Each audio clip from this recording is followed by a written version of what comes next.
நம்ம வந்து கருவேப்பிலை பொடி தாங்க நம்ம செய்ய போகிறோம். நல்ல நாட்டு கருவேப்பிலைங்க. இதை பொரிச்சு தான் பொடி செய்ய போகிற பாருங்க. மேலையெல்லாம் நல்லா வளர்ந்துருக்குது.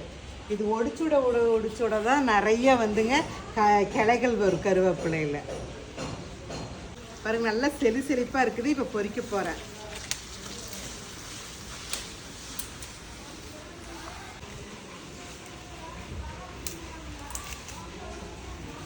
இந்த கருவேப்பிலை பொடி சாப்பிட்றதுனாலங்க நல்ல முடியும் வளரும். ரெண்டாவது நம்ம உடம்புல இருக்கிற கொழுப்பெல்லாம் கரைக்கக்கூடிய தன்மை கருவேப்பிலைக்கு இருக்குதுங்க.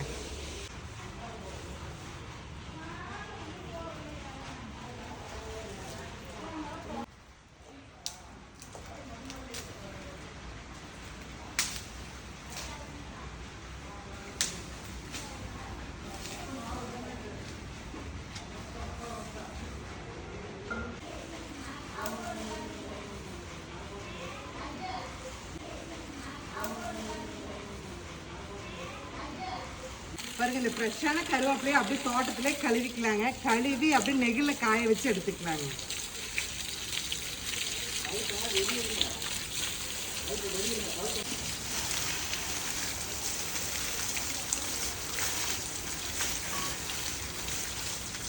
பாருங்க, நல்லா வெள்ளை துணி விரிச்சு விட்டாச்சுங்க. இதை அப்படியே உணர்த்தி விட்டோம்னா சீக்கிரம் இஞ்சிருங்க. நெகிழில் தான் காய வைக்கணும்.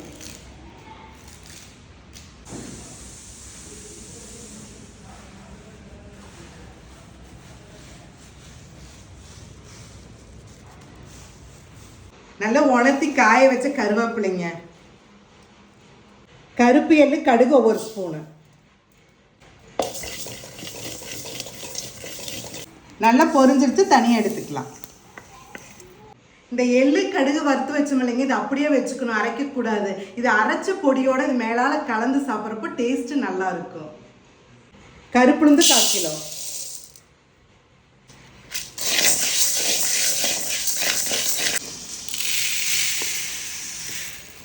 கடலைப்பருப்பு 50 கிராம்.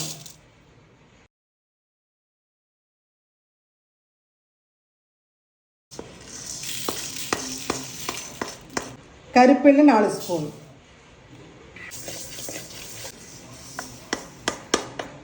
ஒரு ஸ்பூன் சீரகம், ஒரு ஸ்பூன் மிளகு.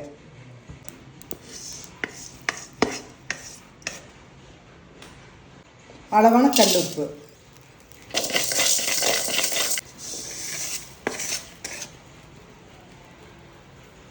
இது எண்ணெய் இல்லாமல் நம்ம வறுத்து எடுத்தாச்சுங்க. அடுத்தது வந்து வறுக்கிறது எண்ணெய் ஊற்றி தான் வறுக்கணும். நல்லெண்ணெய் 1 ஸ்பூன். ஒரு கட்டி இடிச்ச பூண்டு.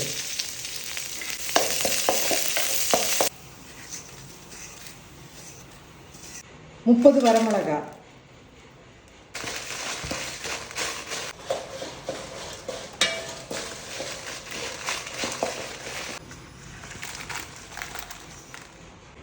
ஒரு ஸ்பூன் நல்லெண்ணெய். இந்த ஒரு கட்டு கருவேப்பிலையை நம்ம நல்லா வறுத்து எடுத்துக்கலாங்க.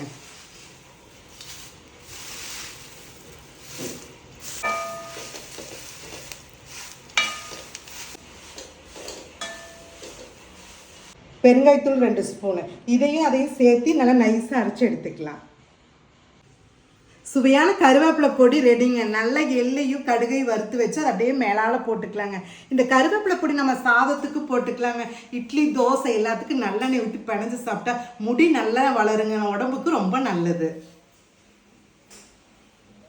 இது நம்ம உடம்புக்கு ரொம்ப நல்லதுங்க. இதை ட்ரை பண்ணி பார்த்து செஞ்சு சாப்பிட்டு எப்படி இருக்குன்னு கமெண்ட்ஸில் சொல்லுங்கள்.